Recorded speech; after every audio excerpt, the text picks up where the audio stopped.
क्या 9 तारीख के बाद अब आप लोगों के घर में बिजली नहीं आएगी, या अगर आपके घर की बिजली ठीक हो जाती है तो कोई भी लाइनमैन जो है वो बिजली ठीक करने नहीं आएगा?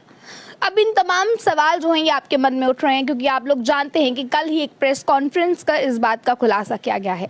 पर अब इसके पीछे के क्या कारण हैं, क्या लोग जो परेशान हैं इनके पीछे के जो सिचुएशंस निकल कर सामने आती हैं, या क्या आप लोग अभी फिलहाल यही सोच रहे हैं कि अगर बिजली चली जाती है तो क्या वो ठीक नहीं होगी? इन तमाम सवालों के जवाब जो है वो हम लेंगे। सचिन टीकू जो हमारे साथ बातचीत करने के लिए इस पर मौजूद हैं। सर, सबसे पहले आपकी प्रेस कॉन्फ्रेंस के बाद ही लोगों के मन में ये सवाल है कि क्या अगर बिजली 9 तारीख के बाद हमारे घरों से चली जाती है तो क्या उसे कोई ठीक करने नहीं आएगा? देखिए, 8 तारीख रात को 12 बजे के बाद हमारे जो 24 घंटे का जो हमारा प्रोटेस्ट स्टार्ट हो जाएगा, उसमें बिजली डिपार्टमेंट के प्राइमरीली जो पावर इंजीनियर्स हैं, जेई से लेकर चीफ इंजीनियर तक प्रोटेस्ट पे जा रहे हैं और उनको सपोर्ट कर रही हैं डिफरेंट पावर सेक्टर की एम्प्लॉय ऑर्गेनाइजेशंस, जिसमें कि डिप्लोमा इंजीनियर्स एसोसिएशन है, लाइनमैन यूनियन है, पीडीएल टीडीएल यूनियन है, टेक्निकल एम्प्लॉयज़ फेडरेशन है, central non gazetted employees union है, प्रोविंशियल पावर एम्प्लॉयज़ यूनियन है। तो ये तमाम जो different non gazetted employees union, clerical unions power development department की हैं, वो भी इस स्ट्राइक को पूरा सपोर्ट कर रहे हैं, इन डिमांड्स को लेके पूरा कमिटेड है।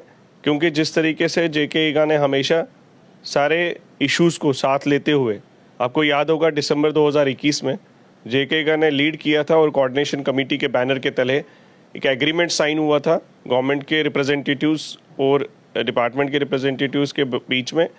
मैं उस टाइम पे सिग्नेटरी था और 4 दिन की हड़ताल के बाद गवर्नमेंट ने हमारे साथ एक राइटिंग में एग्रीमेंट किया था और उसमें एक भी ऐसा इशू नहीं था जिसमें कोई फाइनेंशियल इम्प्लीकेशंस हो। प्रमोशंस और वैकेंट पोजीशंस ये एक रूटीन मैटर है, ये भी एड्रेस नहीं हो रहा है। उसके फॉलोआउट्स ये हैं कि आज की डेट में एक एक्शन के पास 2-2, 3-3 चार्ज हैं।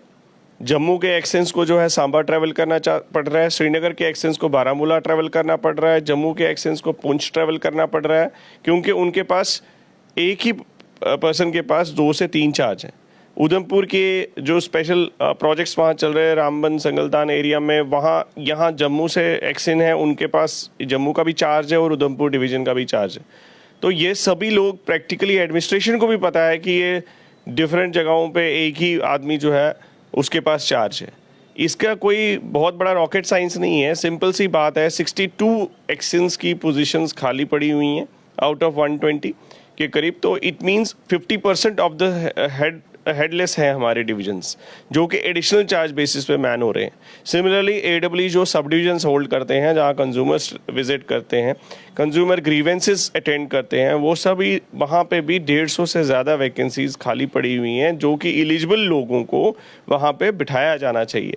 सिमिलरली जेई लेवल पे, जो कि रिक्रूटमेंट सबसे ज़्यादा ज़रूरी है, क्योंकि जेई जो है एक फीडर जो है और एक जेई जो है 21 फीडर्स भी उसके पास है। 21 फीडर्स होने का मतलब ये है अराउंड 200 किलोमीटर्स ऑफ एरिया उसको उसके अंडर दिया गया है, ताकि वो उसको अच्छे सुचारू ढंग से बिजली चलाए।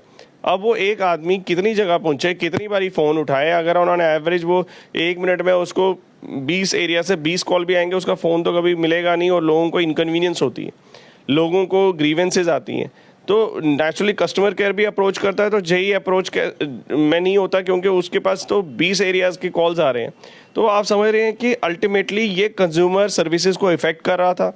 पीडीडी के एम्प्लॉयज़ के प्रति लोगों का परसेप्शन गिर रहा था और उसके लिए हम जिम्मेवार बिल्कुल नहीं हैं, क्योंकि सरकार ने इस टाइम पे इतनी ज़्यादा वैकेंट पोजीशंस रखी हैं कि गवर्नमेंट खुद ही आंसर करना चाहिए लोगों को कि भाई हम क्यों नहीं कर रहे हैं ऐसा। आपको क्या लगता है फिल क्यों नहीं हो रहे हैं? देखिए, चीफ सेक्रेटरी साहब के पास 7 महीने से AW2 एक्शन की फाइल गई, तो डिफरेंट रीज़न से उन्होंने रिमार्क्स लिखे, वापस भेजी। आज की डेट में ऐसी पोजीशन है कि 7 महीने के बाद भी फाइल अप्रूव नहीं हुई, 7 दिन की बात की जाती है और सिमिलर चीज़ें हर लेवल पे हो रही। रेगुलराइजेशन का डिसीजन जो था वो स्टेट एडमिनिस्ट्रेटिव काउंसिल ने 2019 में लिया, आज 4 साल हो गए हैं। हमारे चीफ इंजीनियर्स भी आज असिस्टेंट इंजीनियर्स और एक्सटेंस भी जेईस के ग्रेड में है, तो मींस सैलरी जो है वो जेई की ले रहे हैं और काम वो एससी का और चीफ का भी कर रहे हैं और एक्सटेंस का भी कर रहे हैं। तो आज की डेट में आप समझ सकते हैं डेली वेजेस बेचारे जो हमारे साथ एग्रीमेंटेड इश्यूज़ में डेली वेजेस ने बिल्कुल पूरा लड़ाई लड़ी और उनकी रेगुलराइजेशन के लिए कमिटमेंट हुई। आज की डेट में अनाउंसमेंट भी हुई थी कि 12,000 लोग जो है रेगुलराइज किए जाएंगे उनके। तो अब वो कमिटमेंट पूरी क्यों नहीं हो रही है, किसी के पास कोई जवाब नहीं है। क्यों ऐसी अफरा तफरी मचाई जा रही है? अगर आप बताएं तो ऑनरेबल एलजी साहब ने खुद ट्वीट करके ये इन्फॉर्मेशन उस टाइम पे दी थी, हमारे साथ एग्रीमेंट में क्लैरिटी थी। तो सभी चीज़ें जब क्लियर हैं तो ये जो अनवांटेड प्रॉब्लम्स क्रिएट की जा रही हैं जिसका कि डायरेक्टली इम्पैक्ट पड़ रहा है कंज्यूमर सर्विसेज पे।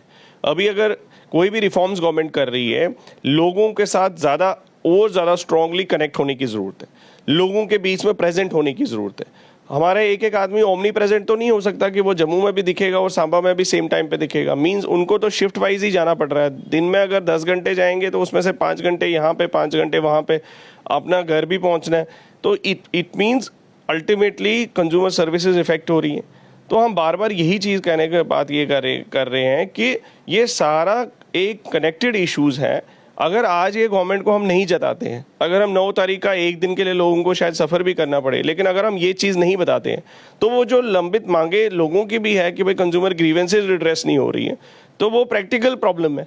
वो प्रैक्टिकल प्रॉब्लम तभी एड्रेस होगी जब आप ये जो वैकेंट पोजीशंस हैं, जो इंजीनियर्स ने भी जिस जगह पे प्रेजेंट होना है उसको वहाँ पे पहुँचाया नहीं जाए। लोग ये चीज़ नहीं जानते हैं कि डिपार्टमेंट के बीच क्या चल रहा है। लोग ये समझ रहे हैं कि हम कॉल कर रहे हैं, हमारी कॉल का रिस्पांस नहीं किया जा रहा है, हमारी प्रॉब्लम का सोल्यूशन नहीं निकाला जा रहा, तो उसकी सीधा सीधा असर जो है इसी पर आता है और इससे एक डिपार्टमेंट की भी बाहर छवि खराब। मैं वही बात कहना चाहता हूँ कि पावर डेवलपमेंट डिपार्टमेंट के लोग अगर आज कुछ नहीं करते हैं, मान लीजिए वो कहते हैं कि हम 9 तारीख को भी कुछ नहीं करेंगे, पिछले 9 महीने से भी हम कुछ नहीं कर रहे थे, हम अपनी अपनी जगह अपील कर रहे थे, प्रिंसिपल सेक्रेटरी साहब से मिल रहे थे, चीफ सेक्रेटरी साहब से मिल रहे थे, एलजी साहब को मेमोरेंडम भेजा हमने, डिविजनल कमिश्नर्स से मिला, एडीजीपी साहब को भी भेजा।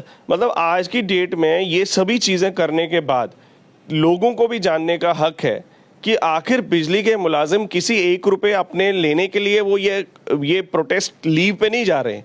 आज की डेट में जहां इतने ज़्यादा रिस्ट्रिक्शंस हमारे पे भी हैं, लेकिन हम फिर भी हमारे भी एम्प्लॉयज़ जो 16,000 मुलाजिम परेशान हैं इस टाइम पे, उनकी भी एक जेन्युइन कंसर्न्स हैं, उनको भी अंडरस्टैंड करने की ज़रूरत है, क्योंकि वो उससे आपका इफ़ेक्ट जो है, कोलैटरल इफेक्ट जो है लोगों की सर्विस डिलीवरी पे आता है। एक एक इंजीनियर जो है इस टाइम से स्ट्रेस में है, एम्प्लॉय हमारे स्ट्रेस में है, लाइनमैन स्ट्रेस में है, जो डेली वेजर है वो स्ट्रेस में है। क्योंकि देखो जो कमिटमेंट्स होती हैं, आप एक स्ट्रगल के बाद कमिटमेंट्स को लेके आते हैं, क्योंकि वो स्ट्रगल अल्टीमेटली कमिटमेंट्स के लिए, कमिटमेंट्स के बाद अगर वो फुलफिल नहीं होते, वापस आपको एक सर्कल, राउंड सर्कल जीरो पे आ जाता है।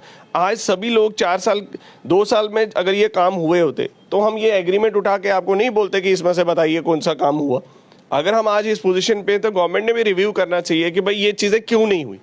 अगर हमारे में कोई कमी है, हमारे डॉक्यूमेंट नहीं पूरे हैं, फिर आप बताइए हमारी तरफ से कौन सा एलिजिबल नहीं है लोग। हमारे लोग एलिजिबल हैं, चाहे वो इंजीनियर्स हो, चाहे वो डेली वेजर्स हो, हर एक ने अपनी सर्विसेज कंप्लीट करके अपनी अपनी जो कैडर की प्रॉब्लम्स हैं, एटलीस्ट अगर एक एक प्रॉब्लम भी हर कैडर की सॉल्व की जाती तो आज ये चीज़ नहीं होती कि सभी पीडीडी के जो एसोसिएशंस हैं वो सपोर्ट इसीलिए कर रही हैं क्योंकि कहीं ना कहीं उनको लगता है कि ये बात बिल्कुल सही है कि जो एग्रीमेंट के टाइम कोऑर्डिनेशन कमेटी के साथ एग्रीमेंट हुआ, उसमें जो 4 सूत्रें मांगे थी वो आज तक कोई भी फुलफिल नहीं हुई।